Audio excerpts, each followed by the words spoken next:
Welcome to Winds of Change. I am your host, Emy DiGrappa. Winds of Change is centered on the people, places, history, and stories of Wyoming.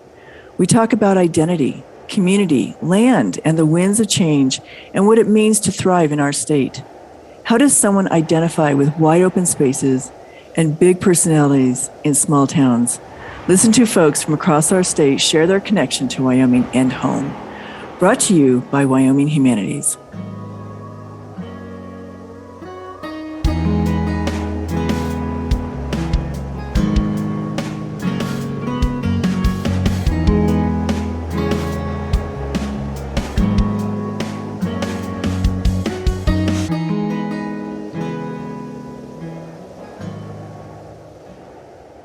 All right, I'm super excited. Today we are talking to Ann Mason. She is the producing artistic director in Laramie, Wyoming, for Relative Theatrics. Welcome, Ann.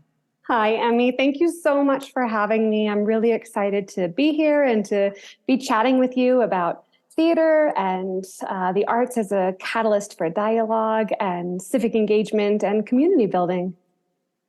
Well, I love that. You put all that together so beautifully. Thank you. Yeah. And the dialogue and the civic engagement and how the arts really stimulate that conversation. And so let's just talk about some of the programs that you do that you think, because your tagline is risky, relevant, real, which I love. So you want people to start thinking, right? You want them to take chances, but you want it to be like, what is meaningful to people? Absolutely. So Relative Theatrics' mission is to present thought-provoking theater that examines the joining qualities of the human race. And taking artistic risk, we provide a community gathering place where thoughts can be exchanged about society, culture, and the power of creativity. And the goal with all of this programming, besides the inherent love and passion that the artists have in telling these stories and in the art form of theater and this sort of collective storytelling and gathering with one another to explore what it means to be human in an exciting and entertaining and thought-provoking manner, it's that this is also a really wonderful opportunity for us to reach out and bring others in so that the theater is not this sort of insular little silo where we're all just sort of making fun things with the people that look at the world the same way that we do or think the same way that we do, and reinforce our worldviews, but that challenge us to witness the perspectives of other worldviews, of other individuals, of people from different backgrounds, and to be able to have this gracious understanding of differing ideas and mindsets, but also to be able to use that practice to recognize, acknowledge, and celebrate the shared qualities of humanity, of the things that we all, as human beings on this planet, experience simply through the act of being human.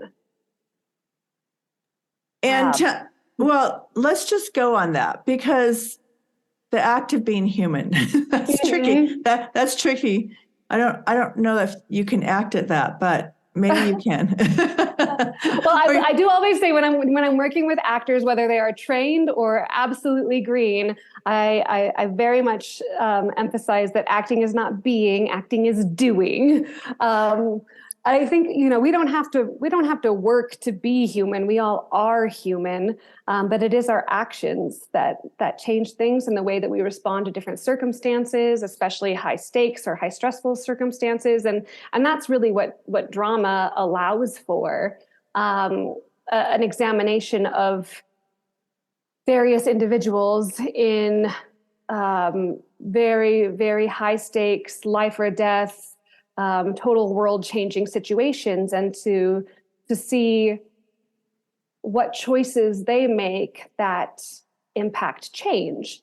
And when we, with Relative Theatrics, when we present these contemporary plays, they're also born of the current age And so the playwrights that we are, whose words and stories and worlds that we are bringing to life, those ideas are born in the present day and in the present moment. So inherently, they do speak to societal issues or topics that are relevant to the right now. And so it allows us to, I think, take a look at the world that we're living in and start to have some deep reflection and introspection of, what are the beautiful truths of this world? What are the things that we can celebrate and uplift? What are the really hard and challenging or ugly truths of this world? Things that we might need to reckon with? And ultimately, what do we want the world to be? So not only holding a mirror, but being able to sort of collectively envision action going forward to create a better world. What are some of the programs that you've done that you've felt like hit all those marks, one, and made an impact on your community and were really successful? Absolutely. We produce about 4 full productions every year, and we have had some humanities funding for those productions, particularly for not the creation of the art itself, but the discussions that follow. So we follow many of our performances with facilitated discussions with audience members, with artists, with the playwrights, so that individuals can engage in a play, in witnessing a play or creating or telling the story of a play, but that then the experience goes deeper than that, and we are all able to connect together and talk about what was stirred up from that experience. And we also connect local nonprofits to our performances and our productions as well, so that we have this idea that folks can come to the theater, be moved by a story, have a dialogue about it, and want to do something about it, want to make a change or get involved, and have that impact in their own sphere of influence. And then we are able to say, well, here are some resources. Here's this wonderful nonprofit right in your backyard, and here are the ways that you can help them. Or here are some questions for you to think about, or here are some ways for you to get involved, so that we can take this experience of going to the theater and transform it into civic engagement and the healthy development of a society, of civilization. So those are our sort of primary productions. And those are ticketed events, and we work on sort of having tiered ticketing, pick your price options, so that we can still value the work and the artists and the creators while maintaining a level of accessibility, so that the theater is available to all rather than just the elite few. But then we also have free programming, and this is where humanities has helped us so much. One of my favorite programs that we do at Relative Theatrics, and it's something that we've done, I think, for about 7 years now. We're in our 10th year of operation. But this program is called Read, Rant, Relate, Igniting Conversation Through Theater. And it is essentially like a book club, but with scripts. And what I started to notice when asking people about, if they read scripts, a lot of people shied away from it because it's not necessarily a skill that is, or a reading format that is taught in school. And so a lot of people weren't really sure, I don't know how to read a play, or like how to envision all of these different voices of the dialogue. That is, of the different characters in the play. And so what we have done with Read, Rant, Relate, we hire actors to read the play out loud. They each play a role and they read the roles. So you get to experience the full play. And then after that, we have a humanities scholar lead a discussion about the play, about its relevance to our world today, about how it maybe sits differently, or how one might speculate that it sits differently in the context of Wyoming versus the nation or the world. or even how it might resonate differently in a community like Laramie in comparison to, say, Riverton or Gillette or another area even within the state. But really all about using the story as a catalyst for dialogue, and an opportunity to enhance an understanding of dramatic literature, to expose more people to plays, or to reading plays, or to maybe dabbling in acting. It's been a really great sort of little trick for me when people are like, oh, I'm kind of interested in performing, but I don't know if I have the time or if I could memorize, and I don't really have any training. I can be like, oh, well, let me tell you, we have this great program called Read, Rant, Relate, where you just have to go to one rehearsal and then read the play aloud in front of people and talk about it. Do you want to do it? And so many people are really excited by that. So it's a really awesome way to get more individuals involved and in taking their own artistic risks, and experiencing the personal growth that comes out of that as well. So that's a really awesome program that I'm just so excited about, and continually excited about, and really grateful for the support from Wyoming Humanities over the last 7 years that we've been running it. Wow, it's been that long. I know, it's crazy. Wow, I remember. We did it during the pandemic too. It actually was really great.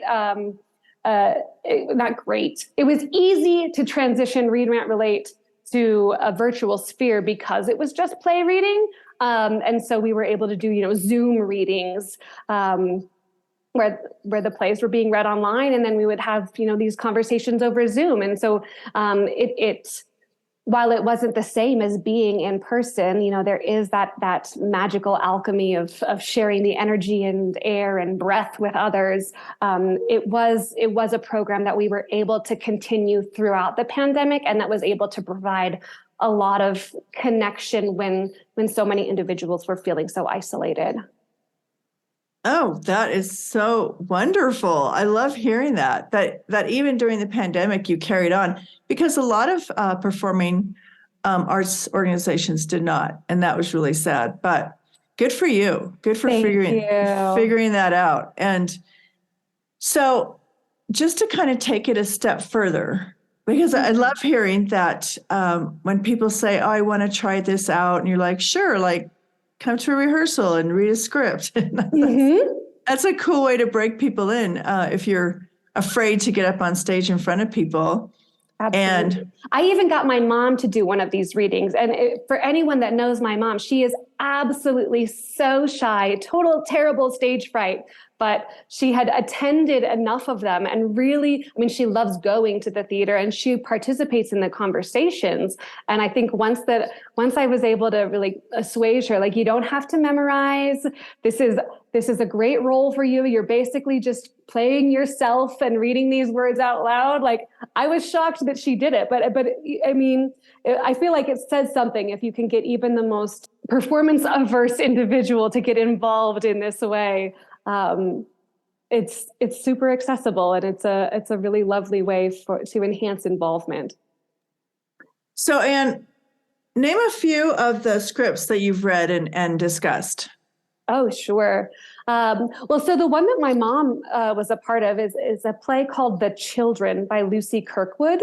And one thing that I really enjoyed about the Children, well, based on the title, you would think that it is about the youths, but it's not at all. It is about 3 older individuals that are already retired or heading into retirement, but who worked at a nuclear plant in the UK. And this takes place in a sort of future world, but there had been a tsunami and a nuclear explosion, and they were exposed to all of this radiation, and are sort of dealing with the after effects of this harnessing of energy gone wrong, and talking about what effects that has on the land and on the future. on the artifacts that are being passed down now that have also been exposed to radiation, and what that means for the children to come. And I think it was a really wonderful way to start having this conversation about accountability and responsibility when it comes to energy, but in a way that is distanced enough from Wyoming, and even from the United States, or from the present moment, right? This was a futuristic play in a fictional community in the UK. And so it provided enough sort of distance for speculation to really then take a look at practices that are occurring here and now, and in our state, and say, what are we doing well? What do we want to avoid from the future?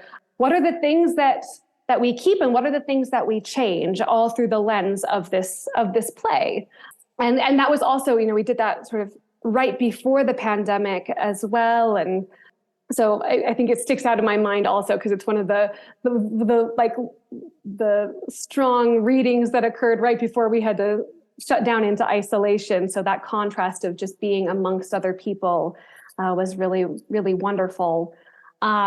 We also recently, this last November, for Read, Rant, Relate, did the play called The Thanksgiving Play by Larissa Fasthorse. And some folks who are familiar with Wyoming Humanities programming or with Off Square Theater in Jackson, they might be familiar with this play. It's by Larissa Fasthorse. It also is currently receiving its Broadway premiere right now in New York. But it's a play about 4 very well-intentioned white theater artists who want to tell an inclusively Native story about Thanksgiving, without actually building any of those relationships or doing the research or bringing in the Native community to be a part of the process.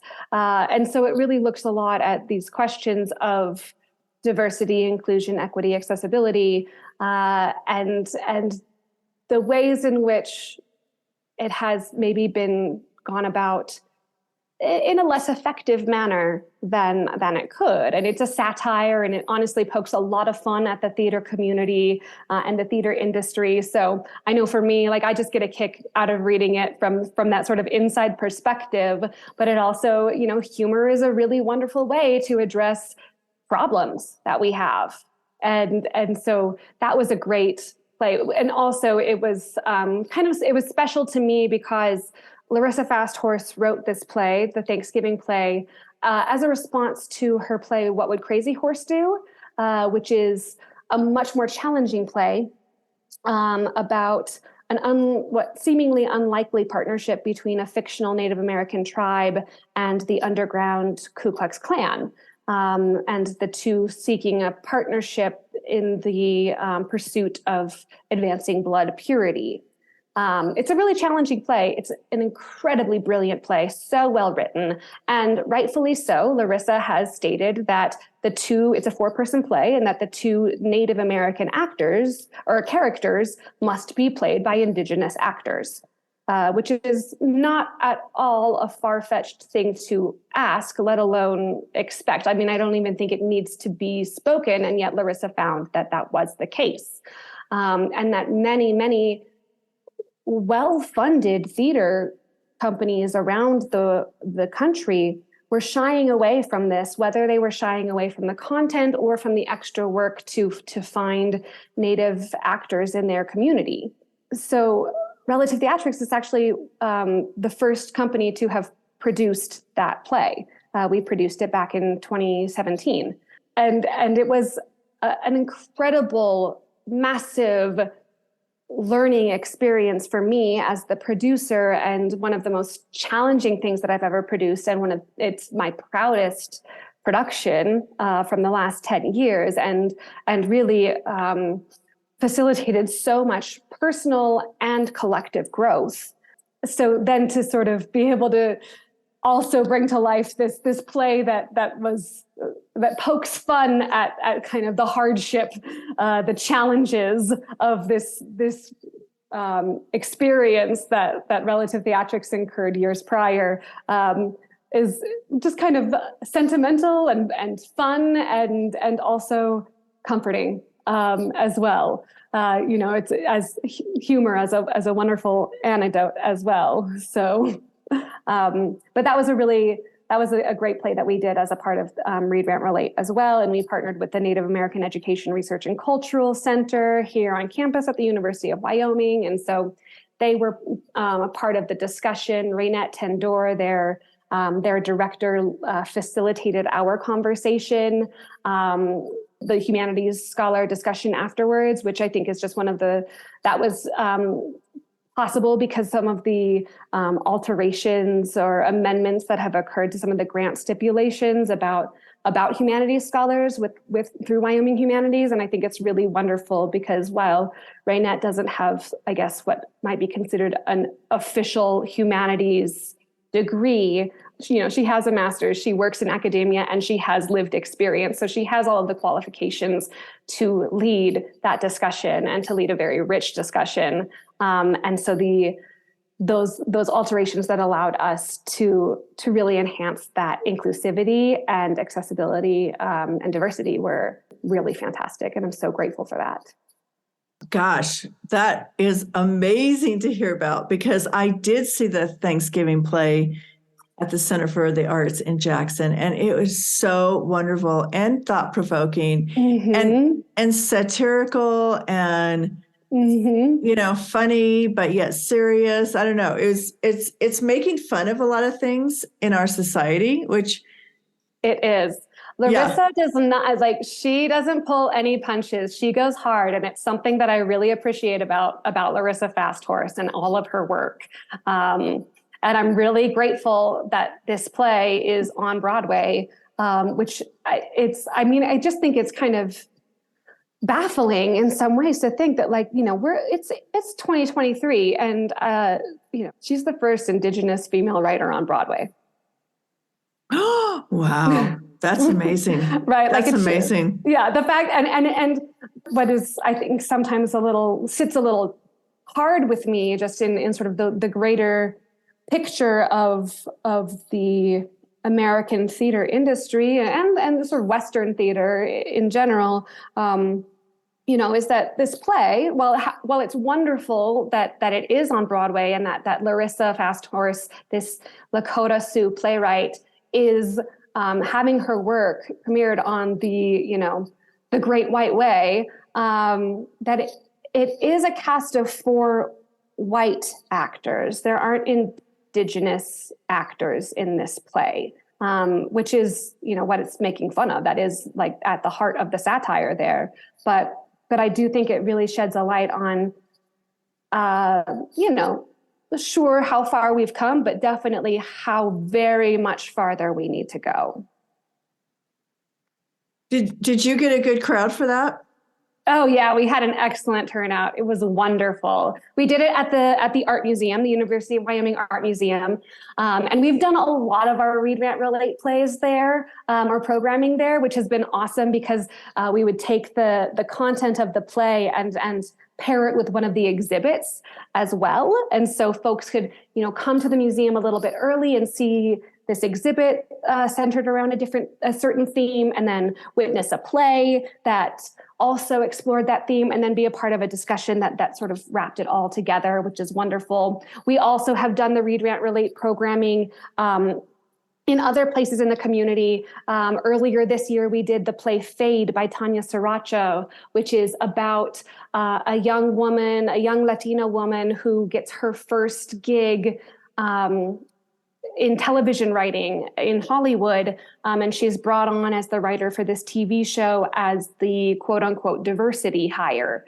and feels all of this responsibility to be the female voice in the room, the Latina voice in the room, to be her own authentic voice in the room, just feeling all of these pressures to to fit so many expectations in a world where she is the other in just all of these spheres. And just a really excellent play that explores representation and representation and diversity. And we did that at the Lincoln Community Center here in Laramie, which is on the west side, right on the other side of the train tracks in this neighborhood that is much more Latinx populated. And so being able to also just get outside of the theater and into the community more for these opportunities, for these programs, for these conversations, and entertainment that really has a cause, has a purpose, has a mission at hand. No, I love that. It's been so great talking to you, Anne. You have such passion, and I hear it in your voice. And oh, thank you. Of course, everything you do with your whole heart. And so we are always excited to support Relative Theatrics and the work that you do. Well, thank you. It's been, it would not have been possible whatsoever without the support from Wyoming Humanities in a granting sense from that financial standpoint, but also just the community support, the moral support, the mission support, the word of mouth, all of it. And just so grateful for the team that y'all have at Wyoming Humanities. And the great work that you do to enhance the cultural economy in all spheres across this state. Thank you.